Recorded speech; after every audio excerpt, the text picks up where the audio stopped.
On November 22, 1963, President John F. Kennedy's motorcade moved through Dealey Plaza in Dallas under a clear Texas sky. The Secret Service believed the crowd was safe and the route was secure, and Kennedy expected nothing more than a routine campaign stop before flying on to Austin. What investigators would spend the next 6 decades trying to piece back together instead exposed a paper trail the Central Intelligence Agency had been sitting on for months, and in some cases for years. This video is about what the CIA actually knew, when it knew it, and why it never told the people investigating the president's murder. Keep this question in mind as we go, not whether the CIA pulled the trigger, but what the agency chose to hide and why. 7 days after the assassination, President Lyndon B. Johnson created the President's Commission on the Assassination of President Kennedy, known ever since as the Warren Commission. Chief Justice Earl Warren chaired it, and the men seated alongside him were some of the most powerful figures in Washington. Senator Richard Russell, Congressman Hale Boggs, a future president named Gerald Ford, banker John J. McCloy, and former CIA Director Allen Dulles. Dulles' seat on that commission is where this story really starts, because he knew things the rest of the panel did not. For years, the CIA had been running assassination plots against Cuban leader Fidel Castro, plots that in some cases pulled in organized crime figures like Santos Traficante and Carlos Marcello. Dulles knew all of it, and the commission investigating his own agency was never told any of it existed. That's not speculation. It's the documented finding of the Senate's Church Committee more than a decade later. By the time the Warren Commission delivered its 888-page report to President Johnson on September 24, 1964, it had built its entire conclusion without knowing that one commissioner's own agency had spent years trying to kill a foreign head of state, in an operation that handed Cuba an obvious motive for retaliation. An investigation into a president's murder that doesn't know its own commissioner's agency was plotting to kill Castro isn't a complete investigation. It's the investigation the CIA allowed to happen. Long before Dallas, the agency already had a file open on Lee Harvey Oswald. After his 1959 defection to the Soviet Union and his return to the United States in 1962, Oswald landed on the radar of the CIA's Counterintelligence Division, specifically a unit run by James Jesus Angleton, the agency's famously paranoid counterintelligence chief. Angleton's people held what's called a 201 file on Oswald, a personality file tracking someone of interest, and they kept it open for roughly 3 years before the assassination. Once fully declassified in 2023, that file turned out to run 185 pages. Then there's Mexico City, and this is where the timeline gets uncomfortable. Between September 27th and October 3rd, 1963, about 7 weeks before the assassination, Oswald traveled there and visited both the Soviet embassy and the Cuban consulate several times, chasing a visa that would let him pass through Cuba on his way to the Soviet Union. Here's the thing, though. The CIA, working jointly with the Mexican government under a surveillance program called Lion Voy, was already wiretapping both buildings. Tape recordings, transcripts, photographs of everyone coming and going. The agency had all of it. A cable from the Mexico City station to headquarters, dated around October 9th and 10th of 1963, described a phone call from a man giving his name as Lee Oswald, speaking broken Russian, mentioning a Soviet diplomat named Valery Kostakov, a man the CIA's own records linked to a KGB unit tied to sabotage and assassination work. More than a month before Kennedy died, in other words, the agency already had Oswald's name, his voice, his photograph, and a documented contact with a Soviet official connected to a KGB assassination unit, all of it sitting in a file at Langley. And this is where it gets worse. The CIA and FBI would later claim those Mexico City tapes had been routinely erased before the assassination ever happened, but that story doesn't hold together cleanly. 2 Warren Commission staffers reportedly told investigators they had personally listened to an Oswald tape when they visited Mexico City in April of 1964, months after the assassination and months after those tapes were supposedly gone. FBI Director J. Edgar Hoover went even further. The day after the shooting, on November 23, 1963, he told President Johnson directly that the picture and the tape did not correspond to this man's voice, nor to his appearance. Read that again.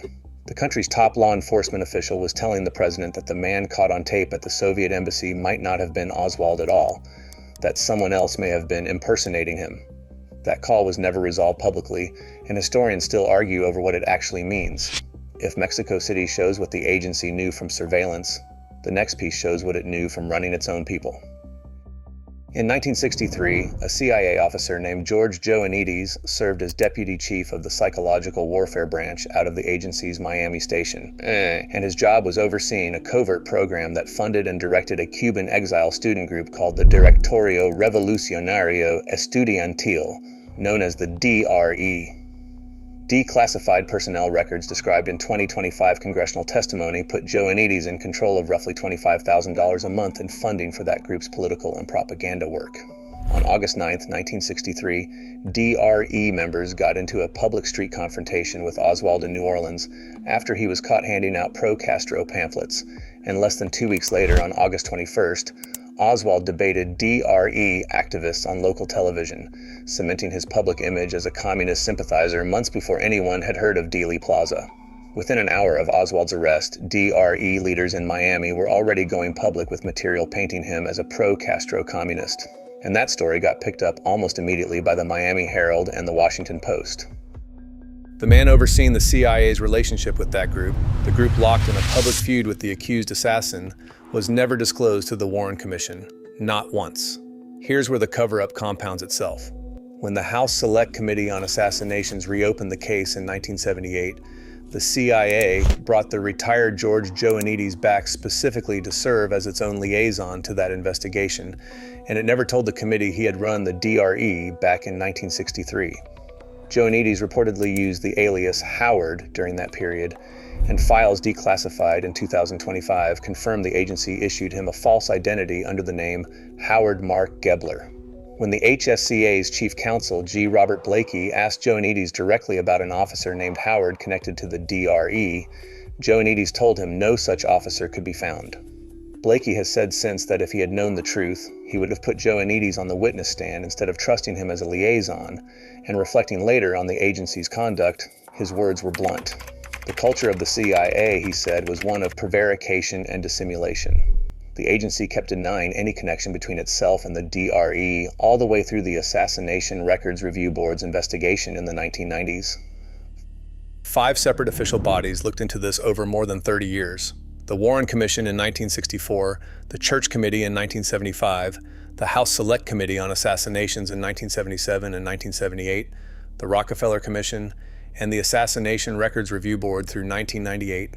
And in every single case, researchers have documented that the CIA withheld, delayed, or misrepresented information relevant to the Kennedy case. The Church Committee, led by Senator Frank Church, found no evidence that the CIA as an institution had any hand in killing Kennedy, but it did establish beyond doubt that the agency hid its Castro assassination plots from the Warren Commission. The HSCA went further in its final 1979 report, concluding that Kennedy was probably assassinated as a result of a conspiracy, though that finding leaned heavily on acoustic evidence that a scientific review panel, commissioned by the Justice Department in 1981, later found didn't hold up. Historians are still split on that one. What nobody disputes is the pattern underneath all of it. Former HSCA investigator Dan Hardway put it plainly in testimony before Congress on May 20th, 2025, saying that for 62 years the CIA had actively and continuously obstructed the investigation of the assassination of President John F. Kennedy with no consequences for their actions. Hardway also described how Angleton's own strategy with congressional investigators back in the 1970s was simply to wait them out, and he recalled one CIA officer telling him flatly that Congress would be gone in 2 years, but the agency would still be there. Things shifted in 2025. President Trump signed an executive order on January 23rd of that year, directing the full declassification of the remaining Kennedy assassination records, and by March 18th, the National Archives had released more than 80,000 pages, one of the largest single document releases in American history. Buried inside that mountain of paper were the Joanides personnel records that, for the first time, confirmed his 1963 alias and tied him directly to running the DRE, the exact connection researchers had suspected for decades, but could never prove. Journalist Jefferson Morley, who first sued the CIA for these records back in 2003, called the release a turning point, and his point was simple. The burden of proof has now shifted onto the government to explain what it hid and why. Even with all of that paper now public, researchers say the file still has holes in it. The written reports that should exist documenting the DRE's actual encounters with Oswald in New Orleans are, according to people who've combed through the release, simply not there. So does any of this prove the CIA knew Kennedy was going to be murdered? No official investigation has ever reached that conclusion. What every official investigation has reached, one after another, across 6 decades, is that the agency knew far more about Lee Harvey Oswald, his file, his surveillance, his contacts, than it ever told the people whose job it was to find out the truth. The CIA didn't need to know the bullet was coming to spend 60 years making sure nobody could fully prove what it did know.